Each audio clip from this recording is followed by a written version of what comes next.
వార్తల్ని సహసమర్పిస్తున్న వారు ఇక్ఫా యూనివర్సిటీ. అందరికీ నమస్తే.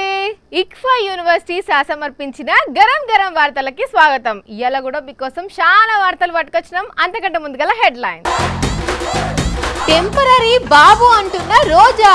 రాజధాని టెంపరరీ, అన్ని టెంపరరీ. వింత వింతగా చేస్తున్న రాజేష్. ఆన్లైన్ ఫుడ్ లో బొద్దింకలు, పాములు, జెర్రీలు ఇవి చూసి కూడా అట్లనే తింటారా జనాలు? గురకాలు వేసుకొని చేస్తున్నారు దొంగతనాలు, అడ్డుకుంటే చేస్తున్నారు కత్తులతో దాడులు. కాపాడండి ప్లీజ్, కాపాడండి. ఈవీఎంల పనితనం మీద మళ్ళా లొల్లి షురువైంది. దాంతో టీడీపీ, జనసేన భుజాలు నడుముకుంటున్నాయి. గుమ్మడికాయల దొంగ అంటే కూటమోళ్ళు ఎందుకు భుజాలు నడుముకుంటున్నారు, వాళ్ళ తప్పు లేనప్పుడు ఎందుకట్లా తత్తరబిత్తరైతున్నారు అని క్వశ్చన్ చేస్తున్నది మాజీ మంత్రి రోజా. నమస్తే మేడం. ఋషికొండ బిల్డింగ్ మీద టీడీపీ వాళ్ళు గాయ చేస్తున్నారు, చూసిండ్రా? చంద్రబాబు నాయుడు ఎప్పుడూ కూడా ఒక మంచి కట్టడం కట్టలేకపోయాడు. అందుకనే ఈ రోజు జగనన్న కట్టడాలను చూసి కుళ్ళుకుంటున్నాడని నేను అనుకుంటున్నాను. చంద్రబాబు కూడా కొన్ని బిల్డింగ్లు కట్టిండు కదా. మన దురదృష్టం రాత్రికి రాత్రే పారిపోయి వచ్చారు కాబట్టి రాజధాని టెంపరరీ, అన్ని టెంపరరీ. ఆ టెంపరరీ బిల్డింగ్ లకే మస్తు పైసలు ఖర్చు అయినాయి. ఈ రోజు ఒక్క రిషికొండలో ఉండే టూరిజం బిల్డింగ్సే కాదు, జగన్మోహన్ రెడ్డి గారు ఈ రాష్ట్రంలో కట్టిన అవేవి వాళ్ళకి కనబడవు. సచివాలయాలు వెళ్లి చూడండి, ఆ సొంటి చూడరు. నాడు నేడు కింద రెనోవేట్ చేసిన స్కూల్స్ వెళ్లి చూడండి, అటు దిక్కేవారు. అర్బన్ హెల్త్ సెంటర్లు చూడండి, రెనోవేట్ చేసిన పిహెచ్సిలు చూడండి, రైతు భరోసా కేంద్రాలను చూడండి. అవన్నీ చూస్తే వాళ్ళకు కడుపు మండిపోతది, అందుకే చూడరు, మాట్లాడరు. మీలాగా అసెంబ్లీలో ఒక వర్షం వచ్చే గుందికి మొత్తం ఫాల్సింగ్లు ఊడిపడిపోయి ఎలా ఒక వాటర్ ఫాల్స్ లాగా వచ్చిందో మనం అందరం చూసాం. ప్లగ్లలోంచి వాటర్ ఎలా వచ్చిందో మనం చూసాం. మీరు కూడా ఋషికొండ బిల్డింగ్ ను అట్లనే కట్టేది ఉండే అనుకుంటుర్రేమో వాళ్ళు. అన్నట్టు ఆడదాం ఆంధ్ర ప్రోగ్రామ్ లా స్కామ్ జరిగింది అంటారు టీడీపీ లీడర్లు. పచ్చకామర్లోకి లోకమంతా పచ్చగా కనిపిస్తుందని 100 కోట్ల బడ్జెట్ ఈ ఆడుదాం ఆంధ్ర ప్రోగ్రామ్. 100 కోట్ల బడ్జెట్ లో 100 కోట్ల స్కామ్ ఎలా జరుగుతుందో మీరు చెప్పండి. లాజిక్లు వాళ్ళకి అవసరం లేదు మేడం.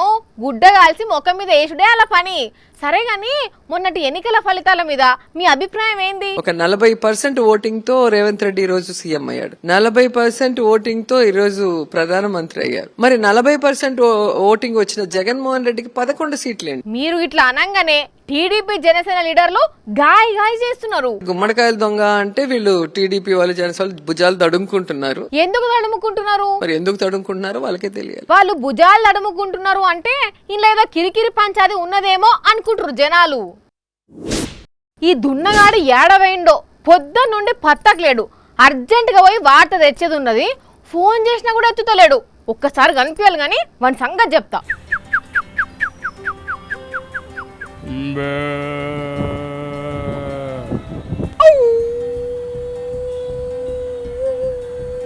వీనికేం పుట్టింది ఏమో గట్ల రుతున్నాడు. ఓర్ వారి. అయ్యో తమ్మి, కుక్క కరిచిందారా నీకు? అందుకేనా ఫోన్ ఎత్తుతలేవు? పాపం.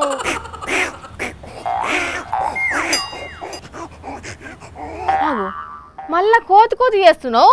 కొంపదీసి కుక్క కోతి కొట్లాడుతుంటే నడిమిట్లో పోయినావా ఏంది? 2 కలిపి కలిసినట్టున్నాయి కదా నిన్ను. నిన్నటి దాకా కాకి కూతలు కూర్చోటోనివి, ఇలా ఏకంగా కాకిలాగానే కూస్తున్నావా? మరి లేకపోతే ఏందా ఏషం? ఇది ఏషం కాదు, నీ నిరంకుశత్వం మీద నా నిరసన. సరే ఒర్లుకో అయితే, బర్రెలాగా ఎద్దులాగా అన్ని తీర్లు అరుసుకో, నాకేంది? అదేంది, ఎందుకు నిరసన అని అడగవా? సరే చెప్పు ఎందుకు? నీ వల్ల నా లైఫ్ లో ఎంజాయ్మెంట్ లేకుండా అయిపోయింది. ఆఫీస్కి వచ్చిన కాంచి గానుగెద్దు లెక్క పని చేస్తున్నందుకు, వార్తల కోసం నువ్వు నన్ను పీల్చి పిప్పి చేస్తున్నందుకు. ఎవరు? నేనా? ఎస్. అరే వీక్ ఆఫ్ నాడు ఇంట్లుంటే ఫోన్ చేసి అర్జెంటుగా వార్త తెచ్చేది ఉన్నది, ఆఫీస్కు రా అంటే ఒక్క 10 నిమిషాలు లేటుగా వస్తే గునిగేది గునుగుతావు. హాఫ్ డే లీవ్ ఇయ్యమ్మా అంటే జీతం కట్ చేస్తావు. అది రూలు, నీకొక్కనికే కాదు కదా, అందరికంతే. పొద్దుగాల 9 గంటల నుంచి రాత్రి 9 దాకా పని చెప్తానే ఉంటావు. నీ పని చెప్పేటప్పుడుకు నాకు బీపీ పెరిగిపోయింది తెలుసా. ఇక నీ జూలం నడవది.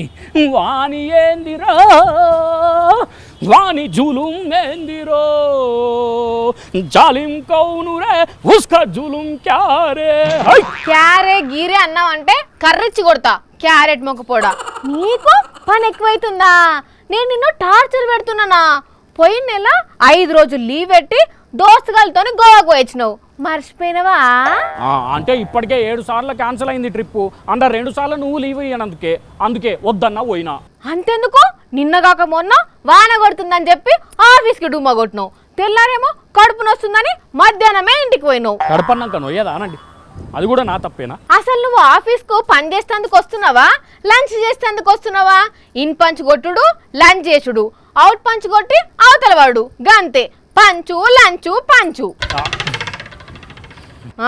పని చేసుడు శాత కాదు కానీ నిరసన అంట నిరసన చల్ రేపటి నుంచి నువ్వు అసలు ఆఫీస్కే రావద్దు ఓ ఆగమ్మ తల్లి నువ్వు అంటే కొలువు తీసేస్తా అంటావు నీకు దండం పెడతా ఆగు మరి లేకుంటే వాట్సాప్ గ్రూప్లో I'm not well need leave please grant me అని పెట్టి పర్మిషన్ ఇచ్చినా ఇవ్వకున్నా లీవ్ తీసుకోవడం బాగా అలవాటు అయిపోయింది నేనేదో చైనా వార్త చెప్దామని ఇట్లా చేసిన నిజం అనుకున్నావా వార్తనా ఏం వార్త చైనాలో వారానికి 6 రోజులు పొద్దున 9 గంటల నుంచి రాత్రి 9 గంటల దాకా పని చేయించుకుంటున్నారని చెప్పి కొందరు ఉద్యోగులు ఇట్లనే టీషర్ట్ మొత్తం కిందికి వేసుకొని చేతులు లోపలికి పెట్టి పక్షులే కొర్రుకుంటా నిరసన తెలుపుతున్నారు అని చెప్పేదందుకు నేను ఇట్లా చేసిన పులిని దోషి నక్క వాతలు పెట్టుకున్నట్టున్నది సరే కానీ ఇంతకు ఏమైంది మరి ఆ నిరసన ఈ నిరసనకు వాళ్ళు 996 అని పేరు పెట్టుకున్నారట అంటే 9 to 9 జాబు 6 days వర్క్ అన్నట్టు అసలు మేము ఆఫీస్కి వచ్చి పని చేస్తున్నట్టు లేదు గొడ్డు చాకిరి చేస్తున్నట్టున్నది మేము మనుషుల లెక్క కాకుండా పక్షుల లెక్క పుట్టాల్సింది ఉండే మంచిగా స్వేచ్ఛగా బతికేటోళ్ళమని నిరసన తెలుపుతున్నారట అయినా కానీ అక్కడ గవర్నమెంట్ పట్టించుకుంటలేదట అంటే సరే వాళ్ళంటే 6 రోజులు 9 to 9 జాబ్ కాబట్టి చేస్తున్నారు నీకేం రోగం మరి మన దేశంలో గట్ల లేదు కదా చాలా మంది 5 రోజులే పని చేయబట్టే మళ్ళీ 8 గంటల పనేనాయే ఈ గంటల నువ్వైతే అసలు పని చేసుడు తక్కువ బాధ కానీలు ఎక్కువ మరిగా ఇంకెందుకు నీకు నిరసనలు అరే చెప్పినా కదా వార్త కోసం ఇట్లా చేసినా అని నీ తలకే గంతి వాళ్ళు నిరసన చేసిరని ఈయన ఇట్లా చేసిండట అంటే ఏదైనా చనిపోయిన వార్త చెప్పాల్సి వస్తే ముక్కులో దూదులు పెట్టుకొని పండుకొని చేస్తావా దేడుగాని ఎక్కడనో నడా ఆన్లైన్లో ఇష్టం వచ్చింది ఆర్డర్ పెట్టుకొని తింటున్నారా బయట ఏది పడితే అదే కొనుక్కుంటున్నారా ఐస్ క్రీమ్ కమ్మగుందని చూసుకోకుండానే లపలప లాగించేస్తున్నారా బిర్యానీ గుమగుమలాడుతుందని గుటుక్కున మింగుదామని ఆర్డర్ పెడుతున్నారా అయితే ఒక్క నిమిషం ఆగుండ్రి ఈ వార్త పురాగా చూసినాక మీకు ఏ దినబుద్ధి అయితే అదే తినుండ్రి కాకపోతే ఈ వార్తనైతే అస్సలకే మిస్ చేయకుండ్రి విరిగిన ఏల్ ఐస్ క్రీమ్ బల్లి బిర్యానీ కప్పల చిప్స్ ప్యాకెట్ బొద్దింకల దాల్ తడక జెర్రీ ఐస్ క్రీమ్ పాము చనిపోయిన క్యాంటీన్ రైస్ ఇట్లాంటి రకరకాల వంటలన్నీ కూడా ఈ నడమనే మార్కెట్లోకి వచ్చినాయి ఆఫ్లైన్ లో ఆన్లైన్ లో మస్తుగా దొరుకుతున్నాయి కావాలనుకున్న వాళ్ళు ఆర్డర్ పెట్టుకోండి కక్కొచ్చిన వాళ్ళు ఈ వార్తను పురాగా చూడండి ఇక ముచ్చట ఏంటంటే ఈ నడమ ఇప్పుడు చెప్పిన అన్ని వార్తలకు వచ్చిన వంటలే మొన్ననే మహారాష్ట్రలో ఒకరు ఐస్ క్రీమ్ ఆర్డర్ పెడితే అందులో మనిషి ఏలు వచ్చిందన్న ముచ్చట అందరికి తెలిసిందే కదా ఇంతలోనే గుంటూరులో ఒక ఆయన బిర్యానీ పార్సల్ తీసుకుపోయి ఇంటికి పోయినాక తెరిచి చూస్తే చికెన్ పీసులతో పాటు చిన్న బల్లి కూడా ఉన్న దాంట్లో ఇక చూసి ఆయనకు కడుపుల పేగులు కాళ్ళ మీద పడ్డంత పని అయింది అట్లనే యూపీలోనేమో ఒక మహిళకు ఐస్ క్రీమ్ తినబుద్దయిందని ఆర్డర్ పెట్టుకుంటే తిందామని డబ్బా తెరిచేసరికి అందులో ఒక జెర్రీ కనబడ్డదట దెబ్బక ఐస్ క్రీమ్ పక్కకు పడేసింది ఇక గుజరాత్లోనైతే మరీ దారుణం ఆలు చిప్స్ల కప్పు వచ్చింది చూడండి చిప్స్ కదా కాలినట్టే అప్పులే ఎట్లా కాలిపోయిందో చూడకుండా నోట్లో పెట్టుకుంటే వారం దినాల దానికి ఏం తినకపోతురు కావచ్చు అమ్మో ఇక బీహార్లో ఉన్న ఒక ఇంజనీరింగ్ కాలేజీలో క్యాంటీన్లో ఉండేటోళ్ళు పెట్టిన ఫుడ్డులనేమో ఏకంగా పామే వచ్చింది మరి చైనీస్ ఫుడ్ పెడదాం అనుకున్నారో ఏం పాడో కదా అట్లనే భోపాల్ నుంచి ఆగ్రా పోతున్న వందే భారత్ ట్రైన్లో పెట్టిన ఫుడ్డులనేమో బొద్దింకొచ్చిందట అంతెందుకు మన హైదరాబాద్లో కూడా మొన్నటిదాకా ఫుడ్ సేఫ్టీ ఆఫీసర్ల దాడులు జరిగితే ఒక్కొక్క హోటల్లో ఫుడ్ ఎట్లున్నదో చూసినాం కదా అందుకే జనాలు జర బయటి ఫుడ్ను సాధ్యమైనంత వరకు తినకపోవడే మంచిది ఇంటి ఫుడ్డే ఇష్టమైన ఫుడ్ అనుకుంటే తింటేనే ఆరోగ్యంగా ఉంటారు అట్లా కాకుండా బయటి ఫుడ్డే కావాలంటే మీకు కూడా ఏ కప్ప బిర్యానో లేదంటే జెర్రీ ఐస్ క్రీమో బల్లి రైసో బరాబర్ వచ్చినా వస్తుంది ఇక తర్వాత మీ ఇష్టం ఏ నుంచి మోపైతున్నారో ఏడికెళ్ళి మోపైతున్నారో దొంగ గోషిగాళ్ళు పట్నం 4 మూలను రౌండప్ చేసి రోజుకో దిక్కుని ఎంపిక చేసుకుని మరీ చోరుకతలు పడుతున్నారు కొద్ది రోజులుగా రాత్రులు ఇండ్ల పడి సొమ్ములు సర్దుకపోయిన దొంగలు ఇలా పట్ట పగటిలు చూడుండ్రి ఎట్లా బరిదెగిచ్చిర్రో బండి మీద 2 వచ్చిర్రు దుఃఖం ముంగట ఆపిన్రు ఒకడు బురక వేసుకొని చేతుల సంచి పట్టుకొని ఉంటే ఇంకొకడు ఇదే హెల్మెట్ తోని షాపులో అడుగు పెట్టిండు ఇక చూడుండ్రి ఎంతో కొన్నట్టు బిల్డప్ ఇచ్చుకుంటా మాట మాట్లాడి ఒక్క సెకండ్ లో ఎంత పని చేసిండో అవ్వర బిడ్డ అన్నను ఒడవనే ఓడిచిండు పో వా అన్న ఇటు నా ఉరకవే వీడు మళ్ళా పొడిచేట్టు కొడుతున్నాడు. అబ్బర బిడ్డ అటు ఇటు చేసి బయట పడ్డాడు పో. ఇలా జరిగింది దొంగతనం. ఈ గోషిగాళ్ళు ఎప్పటి సంది నాసు పెట్టుకుంటా తిరిగిండ్రో ఏం కథనో తెలియదు గాని పక్కా ప్లాన్ తోని సంచిగించి పట్టుకొని వస్తే అది కాస్త బెడిసి కొట్టి గింత కథ అయిందుల్లా. కత్తిపోటు పడ్డ అన్న పరిస్థితి నిమ్మల పడ్డదట. దవాఖానలో ట్రీట్మెంట్ తీసుకుంటుండు గాని మరి వీడు ఉత్తరప్రదేశ్ గ్యాంగోడో బీహార్ గ్యాంగోడో అర్థమైతలేదు. పోలీసులు కేసు రాసుకొని విచారణ చేస్తుర్రట. కానీ ఓ అన్నలు దుకాణాలు నడిపేటోళ్ళు జర పైలం చూసిరు కదా, పట్ట పగలు బడిమెగాళ్ళు ఎట్లా తెగిచ్చిర్రో. ఎందుకైనా మంచిది మన జాగ్రత్తలో మనం ఉంటే మంచిది, సరేనా? ఎక్కడన్నా ఏదన్నా అయితే ముందు అందరు చేసే పని ఫోన్లు బయటకు తీయాలి, వీడియో రికార్డ్ చేయాలి. అది మంచైనా చెడైనా ఆఖరికి ప్రమాదమైన ప్రాణాలు పోతున్నా కూడా అట్లనే చేస్తున్నారు. చాలా మంది రోడ్డు మీద ఏదైనా యాక్సిడెంట్ అయితే అంబులెన్స్కో పోలీసులకో లేదంటే వాళ్ళ ఇంట్లోకో ఫోన్ చేసుడు మానేసి ముందు వీడియోలో తీస్తున్నారు. అట్లనే చేస్తే గిడొక పోలీస్ పరిస్థితి ఏమైందో చూడుండ్రి.